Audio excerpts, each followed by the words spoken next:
Hello friends, welcome to my channel exam तैयारी। आज हम लोग देखेंगे साइंस का चैप्टर जो कि क्लास 8 से है, संश्लेषित रेशे और प्लास्टिक, यानी सिंथेटिक फाइबर्स एंड प्लास्टिक। तो इसमें हम सिंथेटिक फाइबर्स के बारे में देखेंगे और प्लास्टिक के बारे में देखेंगे। इसके अलावा इससे पहले मैंने आपको जो हमारे प्राकृतिक रेशे होते हैं उनके बारे में बताया है प्रीवियस वीडियो में, उनकी लिंक मैं डिस्क्रिप्शन बॉक्स में दे दूँगी, आप उसे देख लीजिएगा। तो संश्लेषित रेशे क्या होते हैं? देखिए, नाम से पता है संश्लेषित यानी जिनको सिंथेसाइज किया जा रहा है, जो हमें नेचुरली नहीं मिल रहे हैं, ठीक है, मानव द्वारा बनाए जा रहे हैं। तो कपड़े प्राकृतिक अथवा कृत्रिम स्रोतों से प्राप्त रेशों से बनाए जाते हैं, यानी कुछ कपड़े हम पहनते हैं जो कि प्राकृतिक रेशों से बने होते हैं, जैसे कि रेशम हो गया या ऊन हो गया। लेकिन कुछ कपड़े ऐसे होते हैं जिन्हें कि मनुष्य द्वारा संश्लेषित रेशों द्वारा बनाया जाता है। तो प्राकृतिक रेशे पौधों अथवा जंतुओं से प्राप्त हो सकती है। प्राकृतिक रेशे जो होते हैं उनके दो स्रोत हैं, जंतु से भी मिल सकते हैं और हमें किससे, पौधों से भी मिल सकते हैं। जैसे कि कॉटन है, कपास, जो हमें पौधों से मिलता है, लेकिन ऊन हो गया या रेशम हो गया, ये हमें जंतु से मिलता है। संश्लेषित रेशे मनुष्यों द्वारा बनाए जाते हैं और इसलिए ये संश्लेषित अथवा मानव निर्मित रेशे कहलाते हैं, ठीक है, इन्हें मानव निर्मित रेशे भी कहा जाता है। तो संश्लेषित रेशे जो हैं वो क्या होते हैं, कौन कौन से हैं? एक संश्लेषित रेशा छोटी इकाइयों को जोड़कर बनाई गई एक श्रृंखला है और प्रत्येक छोटी इकाई वास्तव में एक रासायनिक पदार्थ होती है। तो संश्लेषित यानी इसको सिंथेसाइज किया जा रहा है। तो सिंथेसिस कैसे होती है कि एक छोटी इकाई होती है, उसे जोड़ जोड़ के क्या है बनाया जाता है, इसको एक श्रृंखला में जोड़ा जाता है, चेन में जोड़ा जाता है। और जो छोटी इकाई होती है वो एक रासायनिक पदार्थ होता है। कोई भी केमिकल जिससे बनाए जाते हैं उसके क्या होते हैं, बहुत सारे इकाइयाँ होती हैं, यूनिट्स होती हैं, उनको चेन में जोड़ा जाता है और उसके द्वारा फिर इसको बनाया जाता है। इस प्रकार अनेक छोटी इकाइयाँ मिलकर एक बड़ी एकल इकाई बनाती है जिसको बहुलक या पॉलीमर कहते हैं, ठीक है। तो पॉलीमर क्या होता है? पॉली का मतलब होता है अनेक और मर का होता है मतलब भाग। आपने केमिस्ट्री में पढ़ा होगा पॉलीमर, है ना। तो पॉलीसिंथेसिस क्या होती है? जिसमें कि एक यूनिट बहुत सारी चेन में जुड़कर एक बड़ा हमारी इकाई बना देती है, तो हम उसको पॉलीमर कहते हैं। तो जो संश्लेषित रेशे होते हैं वो उसी मेथड पे काम करते हैं। बहुलक प्रकृति में भी पाए जाते हैं। अब ये तो मतलब मान लिया हमने केमिकल को बनाया है, ठीक है, लेकिन प्रकृति जो होती है नेचुरली भी बहुलक पाए जाते हैं। उसका बहुत अच्छा एग्जाम्पल है कपास। तो ये इम्पॉर्टेंट है कि अगर पूछा जाता है कि एक प्राकृतिक बहुलक का उदाहरण क्या है इसमें से, तो आपको याद रखना कॉटन। कॉटन जो है वो भी एक बहुलक है, जो किसका बहुलक है? सेल्यूलोज कहलाता है। यानी कि कपास क्या है? सेल्यूलोज है। और सेल्यूलोज किससे बनता है? ग्लूकोज की इकाइयों से। ग्लूकोज क्या है? C6H12O6 ग्लूकोज, जो कि क्या है, एक सिंगल यूनिट है। उसको जब हम उसको चेन में जोड़ देते हैं तो वो सेल्यूलोज बनाता है। यानी बहुत सारे सेल्यूलोज में क्या होते हैं, बहुत सारे ग्लूकोज होते हैं। जब सेल्यूलोज का विघटन होता है, यानी टूटता है सेल्यूलोज, तो वो क्या है, ग्लूकोज बनाता है ना। तो कपास क्या है? कपास सेल्यूलोज है, यानी ये भी एक बहुलक है जो कि ग्लूकोज से बना है। तो ये क्वेश्चन आ सकता है कि कपास जो है वो किससे बना है, ठीक है, तो ग्लूकोज से बना हुआ है, ग्लूकोज की यूनिट से। अब देखते हैं संश्लेषित रेशों के प्रकार, टाइप्स ऑफ सिंथेटिक फाइबर्स। सबसे पहले है रेयॉन। रेयॉन का कपड़ा आपने देखा भी होगा, ठीक है। तो रेयॉन क्या है? एक संश्लेषित रेशा है, प्राकृतिक रेशा नहीं है। रेशम बहुत महंगा होता था। देखो, आपने अगर रेयॉन देखा होगा तो बहुत शाइनिंग होता है, बिल्कुल रेशम के जैसा लगता है वो। तो रेशम क्या था कि बहुत महंगा था, कीटों से मिल रहा है, तो उसको जो पाने की तरीका है वो भी उसमें बहुत ज़्यादा क्या है, मेहनत होती थी। तो रेशम बहुत महंगा होता था। अब वैज्ञानिकों ने सोचा कि कुछ हम ऐसा बनाए जो कि रेशम के जैसा लगे, लेकिन वो कैसा पड़े, हमें सस्ता पड़े। तो वैज्ञानिकों ने रेशम को कृत्रिम रूप से प्राप्त करने का प्रयास किया और फिर 19वीं शताब्दी में वो सफल भी हो गए। इस प्रकार का रेशा काष्ठ लुगदी के रासायनिक उपचार से प्राप्त किया गया। तो जो सफल हो गए, यानी उन्हें रेशा बना लिया जो कि रेशम के जैसा लगता था, वो किससे बनाया था? उन्हें काष्ठ लुगदी के रासायनिक उपचार से उन्होंने बनाया था, वुड पल्प के। तो ये इंपॉर्टेंट है, रेयॉन किससे बनाया जाता है, ठीक है। और ये रेशा जो था वो रेयॉन अथवा कृत्रिम रेशम कहलाया। तो ये तो इम्पॉर्टेंट है ही कि रेयॉन जो है वो किससे बना, काष्ठ लुगदी के रासायनिक उपचार से। लेकिन अगर क्वेश्चन ऐसा आता है कि कृत्रिम, इसमें से कृत्रिम रेशम क्या है, तो वहाँ पे आपको बहुत सारे एग्जाम्पल देंगे। तो आपको याद रखना, रेयॉन जो है उसको कृत्रिम रेशम भी कहा जाता है। रेयॉन को कपास के साथ मिलाकर बिस्तर की चादरें बनाते हैं अथवा ऊन के साथ मिलाकर कालीन या गलीचे बनाते हैं, ठीक है। उसके बाद सेकंड है इसका एग्जांपल हमारा संश्लेषित रेशा नायलॉन। नायलॉन भी क्या है, एक संश्लेषित रेशा है। इसे 1931 में बिना किसी प्राकृतिक कच्चे माल का उपयोग किए बनाया गया था। अब देखिए यहाँ पे ऐसा क्यों कहा है, क्योंकि हमने जो रेयॉन है, रेयॉन में क्या किया, हमने काष्ठ लुगदी का प्रयोग किया। काष्ठ यानी लकड़ी का, तो लकड़ी एक तरीके से प्राकृतिक चीज़ है, तो हमने कच्चा माल तो प्राकृतिक लिया लेकिन उसे रासायनिक उपचार से बनाया, इसलिए संश्लेषित रेशा कहलाया। लेकिन नायलॉन क्या था, नायलॉन वो पहला संश्लेषित रेशा था जिसमें हमने वैज्ञानिकों ने किसी प्राकृतिक कच्चे माल का प्रयोग नहीं किया था। ये पूर्ण रूप से संश्लेषित रेशा था। तो ये भी इंपॉर्टेंट है, पूछ सकते हैं पूर्ण रूप से संश्लेषित रेशा कौन सा है। इसका निर्माण कोयले, जल और वायु से किया गया। ठीक है, ये इंपॉर्टेंट है किससे किया गया, और यह प्रथम पूर्ण रूप से संश्लेषित रेशा था, सबसे पहला। इसके बाद और बने लेकिन सबसे पहला जो संश्लेषित रेशा था जो पूर्ण रूप से, वो नायलॉन था। नायलॉन रेशा प्रबल, प्रत्यास्थ और हल्का होता है, यानी स्ट्रॉन्ग होता है, इलास्टिसिटी होती है इसमें, और लाइट वेट होता है। यह चमकीले और धुलने में सुगम था, यानी चमकीला भी था, शाइनिंग होती है, और धुलने में आराम से धुल जाता था, सूख भी जाता था अच्छे से। नायलॉन इतना मजबूत होता है कि इसका उपयोग पैराशूट और चट्टानों पर चढ़ने हेतु रस्सों का निर्माण में किया जाता है। तो ये इंपॉर्टेंट है, अगर पूछा जाता है कि सबसे मजबूत रेशा कौन सा है हमारा संश्लेषित रेशा, तो वो नायलॉन है। नायलॉन बहुत ज़्यादा मजबूत होता है, इवन ये जो तार, इस्पात के तार होते हैं, यानी स्टील के जो तार होते हैं, उनसे भी ज़्यादा मजबूत होता है। ठीक है, नेक्स्ट एग्जांपल है संश्लेषित रेशा का हमारा पॉलीएस्टर और एक्रिलिक। पॉलीएस्टर और एक्रिलिक, देखिए टेरिलीन एक लोकप्रिय पॉलीएस्टर है। तो पॉलीएस्टर का एग्जांपल पॉलीएस्टर, यानी इसमें जो एस्टर की यूनिट्स हैं उनको मिलाया गया होगा, पॉली है वो एस्टर के पॉलीमर है। ठीक है, तो उसका एग्जांपल हमारा एक है टेरिलीन। पॉलीएस्टर में आसानी से सिलवटें नहीं पड़ती हैं, ये उसका क्या है, गुण है। इसके अलावा पैट, PET, पॉली, इसका फुल फॉर्म है पॉलीएथिलीन टर्थेलेट, एक बहुत सुपरिचित प्रकार का पॉलीएस्टर है। तो एक तो टेरिलीन भी पॉलीएस्टर है हमारा, एक हमारा पॉलीएस्टर का एग्जांपल हो गया पैट। पॉलीएस्टर का आपने भी सुना होगा, पॉलीएस्टर का कपड़ा है ना। तो इसका उपयोग बोतल, बर्तन, फिल्म तार आदि बनाने में होता है। जो पैट का है, आपने देखा भी होगा, कुछ बर्तन या कुछ बॉटल वगैरह होते हैं उस पर लिखा भी रहता है पैट, यानी वो पैट से बने हुए हैं। और पैट का फुल फॉर्म इंपॉर्टेंट है पॉलीएथिलीन टर्थेलेट। इसके बाद एग्जाम्पल है एक नोट करने वाली बात है, पॉलीएस्टर क्या है, पॉली प्लस एस्टर वास्तव में एक रसायन है जो कि एस्टर कहलाता है की इकाइयों की पुनरावृत्ति से बनता है। जैसे मैंने आपको बताया पॉलीएस्टर यानी एस्टर को मिला के बनाया गया, यानी एस्टर का पॉलीमर है पॉलीएस्टर। एस्टर वे रसायन है जो फलों को उनकी गंध प्राप्त कराते हैं, यानी प्रदान कराते हैं, यानी फलों में जो महक आपको मिलती है, खुशबू आती है, जैसे एप्पल में अलग आ रही है, बनाना में अलग, तो वो किसकी वजह से आती है, एस्टर की वजह से आती है। निर्मित कपड़े पॉलीकॉट, पॉलीवूल, टेरिकॉट आदि नामों से बेचे जाते हैं, यानी कि पॉलीएस्टर से बने हुए जो कपड़े होते हैं उनको इन डिफरेंट नाम से बेचा जाता है। तो इनका क्या मतलब, पॉलीकॉट यानी कि पॉलीएस्टर और कपास का मिश्रण। तो पॉलीकॉट, कॉट से आप क्या जानते हैं, कॉटन, तो ये पॉलीएस्टर और कॉटन से मिलकर बना है। पॉलीवूल यानी पॉलीएस्टर और ऊन, वूल से मिलकर बना है। एक्रिलिक प्राकृतिक, देखिए एक मैंने आपको बताया पॉलीएस्टर और दूसरा था एक्रिलिक, तो ये तो हो गया हमारा पॉलीएस्टर, दूसरा है एक्रिलिक।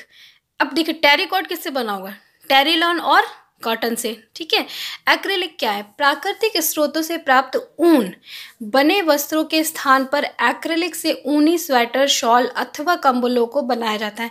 यानी एक्रिलिक जो है वो ऊन का रिप्लेसमेंट है। जैसे ऊन के कपड़े, ऊन क्या है, प्राकृतिक स्रोत से मिलता है, यानी ऊन जो रियल ऊन होती है वो महंगी होती है, तो उसके बदले में क्या किया गया, नकली ऊन बनाई गई जिसको एक्रिलिक कहते हैं। अब इससे बने हुए जो स्वेटर या शॉल होते हैं, कंबल होते हैं, वो कैसे होते हैं, सस्ते भी होते हैं, ज़्यादा मजबूत भी होते हैं, क्योंकि संश्लेषित रेशा है। संश्लेषित रेशे जो है वो प्राकृतिक रेशा की तुलना में मजबूत होते हैं, टिकाऊ होते हैं। और दूसरी बात है कि ये क्या, सस्ते भी पड़ते हैं। संश्लेषित रेशे अधिक टिकाऊ होते हैं, जिससे ये प्राकृतिक रेशों की अपेक्षा अधिक लोकप्रिय भी हैं, इसलिए ज़्यादा खरीदे भी जाते हैं क्योंकि सस्ते होते हैं, टिकाऊ भी होते हैं। संश्लेषित रेशे गर्म करने पर पिघल जाता है, जो इसका हानिकारक गुण है। बस इसका अब ड्रॉबैक क्या है कि संश्लेषित रेशे जब गर्म किए जाते हैं तो वो पिघलने लगते हैं, जबकि जो प्राकृतिक रेशे होते हैं वो जल जाते, राख में बदल जाते हैं। जो प्योर कॉटन होगा आप उसको जलाएंगे तो वो पिघलेगा नहीं, ठीक है। तो ये क्या होता है, थोड़े से डेंजर होते हैं कि जैसे अगर आप आग वाले एरिया में काम कर रहे हैं या फिर किचन में, तो फिर आप संश्लेषित रेशे के कपड़े कभी भी नहीं पहने।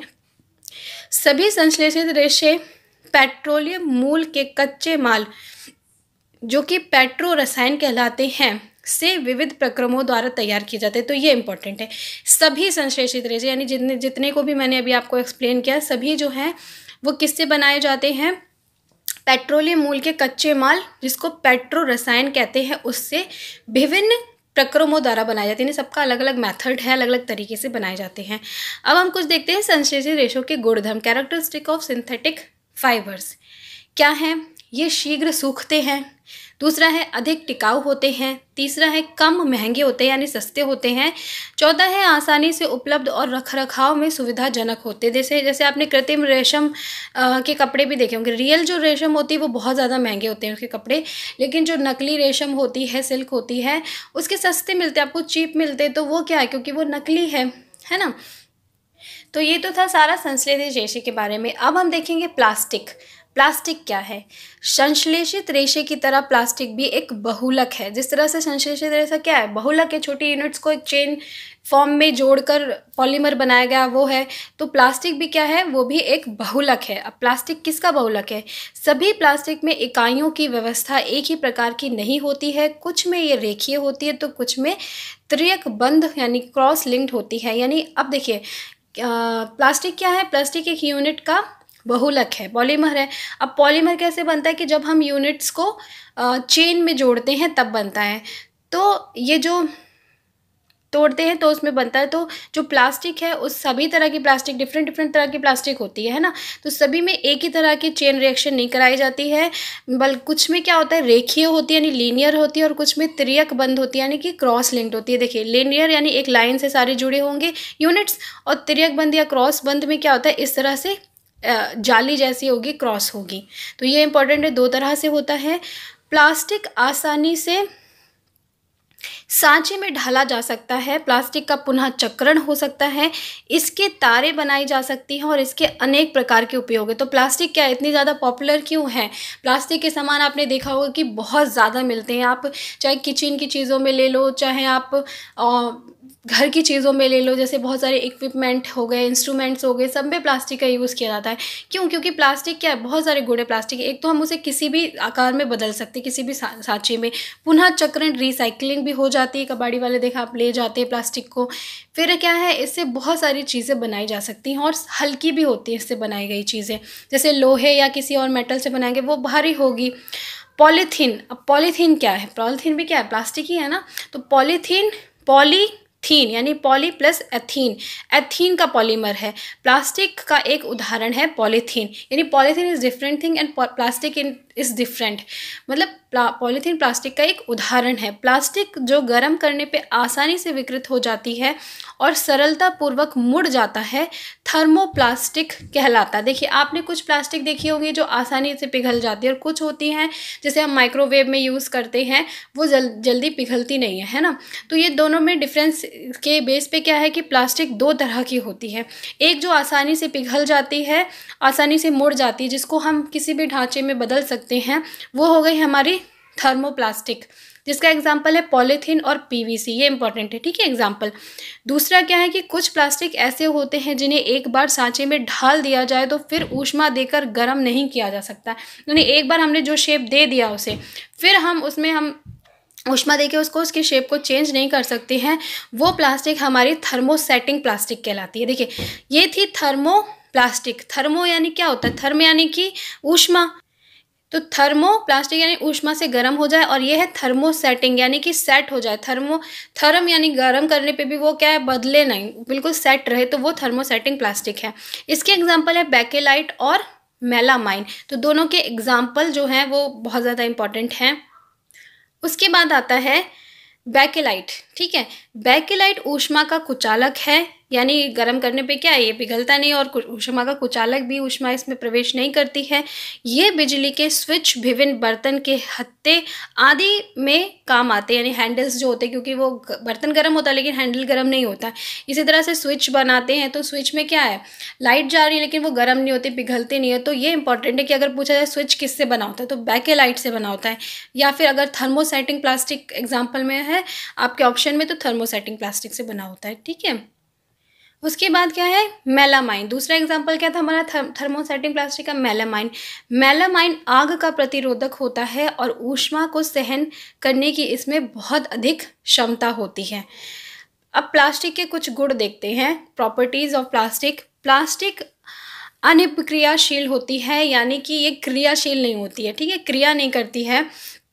किससे क्रिया नहीं करती है, प्लास्टिक जल और वायु से अभिक्रिया नहीं करती है, नॉन रिएक्शन होती है। जैसे कि आप अगर लोहा हो गया या स्टील हो गया, उसमें क्या होता है कुछ समय बाद अगर आप कुछ गीली चीज़ रखते हो तो उसमें जंग लग जाती है। जंग क्या होती है, जल और वायु यानी कि एयर और वाटर के बीच में रिएक्शन से ही तो होता है। लेकिन प्लास्टिक क्या होती है, इसमें इस जल और वायु से किसी तरह की रिएक्शन नहीं होती है, इसलिए इसका प्रयोग जो सामान रखने में किया जाता है और इसका संक्षारण आसानी से नहीं होता है। ठीक है, दूसरा गुण है प्लास्टिक हल्का, प्रबल और चिरस्थायी होता है, यानी कि लाइट वेटेड होता है, स्ट्रॉन्ग होता है, चिरस्थायी लॉन्ग लास्टिंग होता है। ये अन्य धातुओं की अपेक्षा सस्ता भी होता है। प्लास्टिक कुचालक है। दूसरी बात है प्लास्टिक क्या है, कुचालक है। ठीक है, प्लास्टिक का उपयोग दवा पैक करने और घावों को सीने हेतु धागा, सिरिंज, दस्ताने, चिकित्सा यंत्र बनाने में होता है। माइक्रोवेव ओवन में के जो पात्र होते हैं उन्हें बनाने में होता है। टेफ्लॉन एक विशेष प्लास्टिक है, तो ये टेफ्लॉन इंपॉर्टेंट है। ठीक है, टेफ्लॉन क्या है, टेफ्लॉन के आपने देखा होगा बर्तन मिलते हैं, लोग जब बर्तन का ऐड करते हैं तो बोलते भी हैं कि ये टेफ्लॉन का बना हुआ है। तो टेफ्लॉन क्या है, एक विशिष्ट प्लास्टिक है जिस पर तेल और जल चिपकता नहीं है। तो नॉनस्टिक बर्तन जो होते हैं उनको बनाने में भी इसका उपयोग किया जाता है। आग बुझाने वाले कर्मचारियों के परिधानों पर मेलामाइन प्लास्टिक की परत चढ़ी होती है जो कि उससे अग्निरोधक करते हैं। तो ये इंपॉर्टेंट है। जैसे अभी मैंने आपको बताया था मेलामाइन के बारे में कि मेलामाइन क्या होता है, आग का प्रतिरोधक होता है। इसलिए जो आग बुझाने वाले लोग जो कपड़े पहनते हैं उस पर क्या मेलामाइन प्लास्टिक की परत होती है, जिसकी वजह से क्या होता है उसमें आग नहीं लगती है। नेक्स्ट है, ये तो था प्लास्टिक के गुण, लेकिन प्लास्टिक क्या हमारे लिए बहुत ज़्यादा हार्मफुल भी है हमारे पर्यावरण के लिए। तो वो कैसे है, तो प्लास्टिक और पर्यावरण, पदार्थ जो प्राकृतिक प्रक्रिया जैसे जीवाणु की क्रिया द्वारा अपघटित हो जाते हैं जैव निम्नीकरणीय यानी बायोडिग्रेडेबल कहलाते हैं। यानी जो पदार्थ क्या है जीवाणुओं के द्वारा अपघटित हो जाए, यानी पूरी तरह से कैसे, जिस मिट्टी में मतलब हम डालें और पूरी तरह से घुल जाए, पूरी तरह से डिकम्पोज हो जाए, तो वो पदार्थ बायोडिग्रेडेबल कहलाते हैं। ठीक है, और पदार्थ जो प्राकृतिक प्रक्रियाओं द्वारा सरलता से विघटित नहीं होता है वो जैव अनिम्नीकरणीय यानी नॉन बायोडिग्रेडेबल कहलाता है। तो आप बताइए प्लास्टिक क्या है, प्लास्टिक एक नॉन बायोडिग्रेडेबल है। क्यों, क्योंकि ये आसानी से विघटित नहीं होती, प्लास्टिक को विघटित होने में सालों लगते हैं। अगर आप कहीं जगह पे प्लास्टिक डाल दें तो वो उसको 10-15 साल लग जाते हैं उसको विघटित होने में।